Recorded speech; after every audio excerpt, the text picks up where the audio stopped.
Hello மக்களே, சிவாயிலி செம இன்ட்ரெஸ்டிங்கா போயிட்டுருக்கு. வர்மாவும் ரித்திகா செல்வநாயோட உயிருக்கு ஆபத்து வர மாதிரி ஒரு செயலை பண்ணும்போது நம்ம சிவா அதிரடியா காப்பாத்திட்டாங்க. அதே சமயத்துல நம்ம அயலி முறையா அவங்க அம்மா உயிரோட இருக்கக்கூடிய விஷயம் தெரிய வருது. நேருக்கு நேரா அவங்க அம்மாவை பார்த்துட்டாங்கன்னே சொல்லலாம். இனி அயலியோட ஒவ்வொரு ஒரு ஆக்ஷனும் செம அதிரடியா இருக்க போகுது. வீடியோக்குள்ள போறக்கு முன்னாடி நம்ம சேனலுக்கு சப்ஸ்கிரைப் பண்ணுங்க. அப்படியே பக்கத்துல இருக்க பெல் ஐக்கனை கிளிக் பண்ணிருங்க. அப்பதான் நான் போடுற வீடியோல உங்களுக்கு நோட்டிபிகேஷன் வரும். நம்ம வர்மாவும் கபிலன் கிட்ட, டே என்னடா ஆச்சு, உங்ககிட்ட எப்பவே அந்த ஃபைலை எடுக்கிறதுக்கு சொல்லிட்டு இருக்கேன், அந்த ஃபைல் இப்பவே என் கைக்கு வந்தாகணும்னு சொல்லும்போது கபிலனும் ஒரு கட்டத்துல எல்லாரையும் ஏமாத்தி ஒரு ஃபைல் எடுத்துட்டு வராங்க. நல்லபடியா அந்த ஃபைல் கிடைச்சிட்டு, இந்த ஃபைலை எடுக்கிறதுக்குள்ள நான் பட்ட பாடு எனக்கு தான் தெரியும். இது உடனே இந்த வர்மா கிட்ட கொடுத்துட வேண்டியதான் அப்படின்னு சொல்லிட்டு நம்ம கபிலனும் அந்த ஃபைலுக்குள்ள என்ன இருக்குன்னு கூட கவனிக்காம அந்த பதட்டத்துல அப்படியே அந்த ஃபைல் எடுத்துட்டு வராங்க. வர்மாவை கபிலன் கிட்ட இப்பவே அந்த தாடா அப்படி கேட்கும்போது கபிலன் அந்த ஃபைலை கொடுக்குறாங்க. வர்மா அப்படியே ஓபன் பண்ணி பார்க்கும்போது அதுல ஃபுல்லா டிராயிங்கா இருக்கு. இது என்ன, சின்ன பிள்ளைங்க வரைஞ்ச மாதிரி டிராயிங்கா இருக்கு அப்படி சொல்லிட்டு குழம்பி நின்று நம்ம கபிலன் கிட்ட, டே கபிலா, நீ என்னடா என்கிட்ட விளையாடாவ செய்யற அப்படின்னு கேட்கும்போது, என்ன நீ வர்மா, எனக்கு எதுவுமே புரியல, என்னாச்சு அப்படி கேட்கும்போது, பாருடா இதை நீயே, இதுவா நான் கேட்ட ஃபைல் அப்படி சொல்லும்போது நம்ம கபிலனும், எப்படி இந்த ஃபைல் மாறுச்சுன்னு தெரிய மாட்டேங்குது, நான் கரெக்டான ஃபைல் எடுத்த மாதிரி தான் எனக்கு ஞாபகமா இருக்கு, ஆனால் இந்த ஃபைல் எப்படி மாறுச்சுன்னு எனக்கு புரியலை அப்படி சொல்லும்போது நம்ம வர்மாவும், எனக்கு ஏதோ நீயும் அக்காவும் சேர்ந்து ஏதோ பிளான் பண்ணி என்னை ஏமாத்திருக்கீங்கன்னு நல்லாவே புரியுது. அது எப்படி ஒரு ஃபைலை நீ எடுத்துட்டு வந்தது மாறும், என்னடா என்கிட்டயே நீ விளையாடுறியா, உன்னோட விஷயத்த பற்றியெல்லாம் எனக்கு தெரியாத நான் நினச்சேன், உன்னை நான் சும்மாவே விட போகிறதில்ல அப்படி சொல்லும்போது நம்ம கபிலனும், என்ன வர்மா பேசுகிற, இத்தனை வருஷமா உன் கூடயே நான் இருக்கேன், உனக்கே நான் துரோகம் பண்ணுறதுக்கு நினைப்பேனா அப்படி சொல்லும்போது நம்ம வர்மாவும், உன்னை பற்றி எனக்கு தெரியண்டா, உண்மையை சொல்லு, நீயும் உன் அக்காவும் சேர்ந்து தானே என்னை எப்படியாவது இதில் சிக்க வைக்கலான்னு சொல்லிட்டு யோசிக்கிறீங்க அப்படின்னு கேட்குறாங்க. அதை கேட்டு நம்ம கபிலனும், வர்மா என் மேலே தேவையில்லாமல் பழியெல்லாம் போடாத, நான் கரெக்டாக தான் ஃபைலை எடுத்துகிட்டு வந்தேன், ஆனால் எந்த இடத்துல மாறிச்சுன்னு தான் எனக்கு குழப்பமாகவே இருக்குன்னு சொல்கிறாங்க. நம்ம வர்மாவோ நம்ம கபிலன் என்ன சொன்னாலுமே அதை கேட்குற மாதிரி இல்லை, உனக்கெல்லாம் சொன்னா புரியாதுடா, இதுக்கு பேசாம ஒரு வேலை செய்தாதான் நீ எல்லாம் திருந்த போற, உன்னோட அம்மாவும் உன்னோட ஒய்ஃபும் சேர்ந்து அப்படியே அழகாட்டு போட்டிங் தானே போயிட்டு இருக்காங்க, அவங்கள அங்கேயே போட்டு தள்ளிட வேண்டியதான், அப்பதான் அப்பதான் என்னை பத்தி நீ புரிஞ்சுப்ப அப்படின்னு சொன்ன உடனே நம்ம கபிலனும் அப்படியே வர்மா காலை பிடிச்சு கெஞ்ச ஆரம்பிக்கிறாங்க. இல்ல வர்மா விட்டுரு, இவ்வழி எனக்கு மேலே தானே, கண்டிப்பா இந்த ஃபைல் எங்க இருந்தாலும் நான் கண்டுபிடிச்சு தந்துறேன், தயவு செய்து என்னோட ஃபேமிலி எதுவுமே சேர்றத விட்டுரு அப்படி சொல்லும்போது நம்ம வர்மா கேட்குற மாதிரி இல்லை, இத்தனை நாளாட்டும் உனக்கு டைம் தந்தாச்சு, இத்தனை நாளையும் கண்டுபிடிக்கல, இனியா நீ அதை கண்டுபிடிக்க போற, நீ என்ன கெஞ்சனாலும் கதனாலும் இந்த வாட்டி நான் சும்மா விடுற மாதிரி இல்லை, உன்னோட ஃபேமிலியை தீர்த்து கட்டிட வேண்டியதான், அப்பதான் என்னை பத்தி உனக்கு நல்லா புரியும்னு சொல்லிட்டு நம்ம வர்மாவும் அவங்களோட ஆட்கிட்ட சொல்ல ஆரம்பிக்கிறாங்க. இங்க பாரு, கபிலனோட ஃபேமிலி செல்வநாயும் அந்த ரித்திகாவும் போட்டிங் போயிட்டு இருப்பாங்க, அவங்கள அந்த இடத்துலயே முடிச்சிருங்கன்னு சொல்லிடுறாங்க.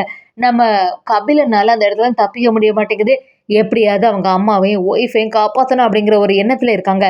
அதே சமயத்துல நம்ம அயல்யா சிவா கிட்ட, எப்படி இருந்தாலுமே வர்மா கிட்ட அந்த ஃபைலை கொடுத்த உடனே கபிலனுக்கு ஏதாவது ஆபத்து வர மாதிரி வர்மா செய்யறதுக்கு வாய்ப்பு இருக்கு, அப்படி இல்லைன்னா நம்மளோட குடும்பத்துக்கு யாருக்காவது ஆபத்து வரலாம் அப்படிங்கிறது நம்ம சிவா அயலிக்கு தெரிய வருது.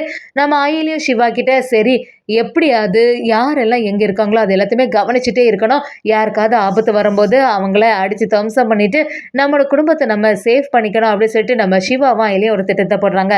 அதே சமயத்தில் நம்ம செல்வநாயும் ரித்திகாவும் மட்டும் தனியாக போட்டிங் பண்ணுறாங்க.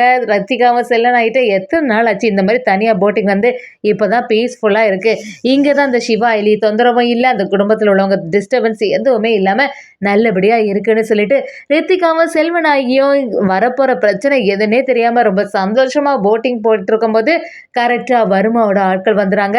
வர்மாவோட ஆட்கள் அப்படியே நம்ம ரித்திகாவை துரத்திட்டு வராங்க. நம்ம ரித்திகாவும் செல்வநாயகியும் அதுலேருந்து எஸ்கேப் ஆகி ஒரு இடத்துக்கு தேடி ஒளிய ஆரம்பிக்கிறாங்க. என்னதான் இருந்தாலும் வர்மாவோட ஆட்கள் அப்படியே நம்ம ரித்திகாவையும் செல்வநாயகியும் விடாமல் துரத்திட்டு வந்து அப்படியே அவங்க மேலே அடிக்கிறதுக்காண்டி ஒரு கட்டை எடுக்கும்போது சிவா எங்கிருந்தா வந்தாங்கன்னு தெரியல, சம மாசாட்டு அதை தடுத்து நிறுத்துறாங்க. என்னதான் செல்வனாகி நம்ம சிவாவை இப்படிலாம் பேசினாலும் சிவா அதெல்லாம் மனசுக்குள்ள ஏற்றுக்காம அவங்க சித்தியோட உயிரை காப்பாற்றிட்டாங்கன்னே சொல்லலாம். அப்படியே அவங்க எல்லாரையுமே அடித்து தம்சம் பண்ணிட்டு, யார் அவங்கள அனுப்புனா, எங்கள் சித்தி மேலே நீ கையை வைக்கிறியா அப்படின்னு சொல்லி நம்ம ரித்திகாவையும் செல்வநாயகியும் அந்த இடத்துலேருந்து காப்பாத்திட்டாங்க. அத பார்த்த நம்ம ரித்திகா அப்படியே அதிர்ச்சியாயி நிக்கும்போது, செல்வநாயகியும் சிவாவ பார்த்து, "என்னதான் பிரச்சனை இருந்தாலுமே எங்களோட உயிர காப்பாத்திட்டல்ல, ரொம்பவே நன்றிப்பான்னு" சொல்றாங்க. ரித்திகாவுக்கு மட்டும் மனசே வரமாட்டேங்குது.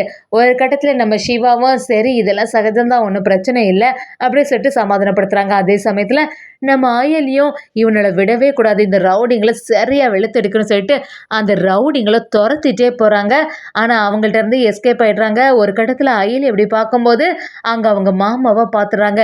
என்னது இது? நம்ம மாமா எதுக்காக இந்த ஊர்ல இருக்காங்க? நம்மட்ட கூட ஒரு வார்த்தை சொல்லாம இந்த ஊருக்கு வந்துட்டாங்களே! எதுக்கு மாமா இந்த இடத்துக்கு வந்திருக்காங்க? ஒண்ணுமே புரியலையே! இப்ப மட்டும் நம்ம மாமா கிட்ட போய் நின்னா கண்டிப்பா அவங்க ஏதாவது ஒரு உண்மைய மறைப்பாங்க. அதுல வேற அன்னைக்கு சொன்னாங்க ராஜேந்திரன் மாமா, கண்டிப்பா உன்னோட சொந்த தாய் மாமாவுக்கு தான் உன்னோட அம்மா பத்தின என்ன உண்மைகளும் தெரியும்னு சொல்லிட்டு, அதனால இவங்கள்ட்ட நேரடியா போய் கேட்டா கண்டிப்பா ஏதாவது ஒரு உண்மைய மறைக்கிறதுக்கு சான்ஸ் அதிகமா இருக்கு.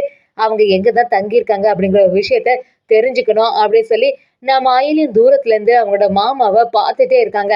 அதே சமயத்துல கடையில இருந்து அவங்களோட தாய் மாமாவும் வீட்டு போறதுக்கு தயாராகும்போது, அயலியும் தன்னோட மாமாவுக்கு தெரியாம அவங்கள ஃபாலோ பண்ணிட்டே போறாங்க. எங்கேயா இருக்காங்க? எதுக்கு இப்படி மறைஞ்சிருக்காங்கன்னு புரியலையே! அப்படின்னு சொல்லிட்டு பார்க்கும்போது அவங்க மாமாவும் அர்ச்சனாக்கு பக்கத்துல வராங்க. அர்ச்சனா கிட்ட, "உனக்கு இந்த நிலைமை ஆனதுக்கு காரணமானவங்கள இனிமே சும்மாவே விடக்கூடாது. என்ன இருந்தாலுமே நீ அந்த ஊர்லயே இருந்துட்டு இருந்தா என்னைக்காவது ஒரு நாள் உனக்கு பிரச்சனை வந்துரும். இப்பதான் கொஞ்ச நாளுக்கு அப்புறமாட்டு இந்த வீட்ல நிம்மதியா இருக்கோம். அங்க இருக்கும்போது உன்னை பத்தின நியூஸ் எல்லாமே வெளிவந்துட்டு உடனே எனக்கு பயம் ஆயிட்டு, உன்னோட கேஸ பத்தி ஏதாவது மறுபடியும் விசாரணை பண்ண ஆரம்பிச்சாங்கன்னா, அவங்களோட கண்ல நீ மாட்டிடுவியோன்னு பயந்துதாம்மா நான் உன்னை இந்த இடத்துக்கு கூட்டிட்டு வந்திருக்கேன். அயலி கிட்ட கூட நீ உயிரோட இருக்கக்கூடிய விஷயத்த இன்ன வரைக்கும் நான் சொல்லல. அவளுக்கும் தெரிஞ்சா பயங்கரமா வருத்தப்படுவான்னு சொல்லிட்டு தான் நான் யாருக்கும் தெரியாம இங்க கூட்டிட்டு வந்திருக்கேன். அயலி கிட்ட கூட ஒரு வார்த்தை இந்த ஊருக்கு தான் வரேன்னு சொல்லல. அயலி வந்து உன்னை பார்த்தானா எப்படியுமே சந்தோஷம் தான் படுவா. ஆனா இந்த விஷயம் வெளியில தெரிஞ்சுதுன்னா உன் உயிருக்கே ஆபத்தாயிடுமே. அதான் இங்க இருக்க அப்படின்னு சொல்லிட்டு அவங்க மாமாவும் அர்ச்சனாவ பார்த்து ஃபீல் பண்ணி பேச ஆரம்பிக்கிறாங்க. சரி நம்ம வெளியில போகலான்னு அவங்க மாமாவும் வெளியில போகும்போது நம்ம அயலி அத கவனிக்கிறாங்க. சரி எப்படியாவது உள்ள போய் பார்க்கலாம். யார்கிட்ட இவ்வளோ நேரம் மாமா பேசிட்டு இருந்திருப்பாங்க?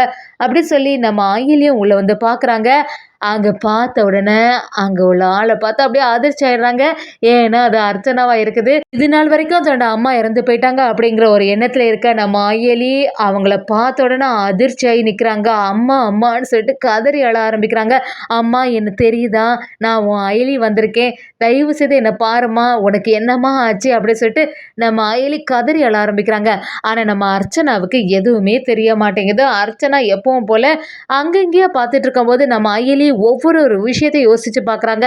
அன்னைக்கு நம்ம ஹாஸ்பிட்டல் போம்போது கூட மாமா யாரையோ ஒருத்தங்கள பார்க்க போனாங்க. அப்ப அது நம்ம அம்மாவா தான் இருந்திருக்கு. மாமா எதனால இந்த உண்மைய இத்தன நாளாட்டும் மறைச்சாங்க. எப்படி இருந்தாலுமே அம்மா உயிரோட இருக்கக்கூடிய விஷயம் தெரிஞ்சா நான் சந்தோஷம் தானே படுவேன். என்னாச்சும்மா உனக்கு? அப்படி சொல்லிட்டு நம்ம அயலி ரொம்பவே ஃபீல் பண்ண ஆரம்பிக்கிறாங்க. எவ்வளோ கம்பீரமா அவங்க அம்மாவ பார்த்துட்டு இருந்தவங்க முறையா இப்படி பார்த்த உடனே நம்ம அயலி இதுக்கு காரணமான யாரையுமே நான் சும்மா விட போறதில்ல. எல்லாத்தையும் சரியா வெளுத்தெடுக்கிறேன்னு நம்ம அயலியோட ஆட்டம் ஆரம்பிக்க போதுன்னே சொல்லலாம்.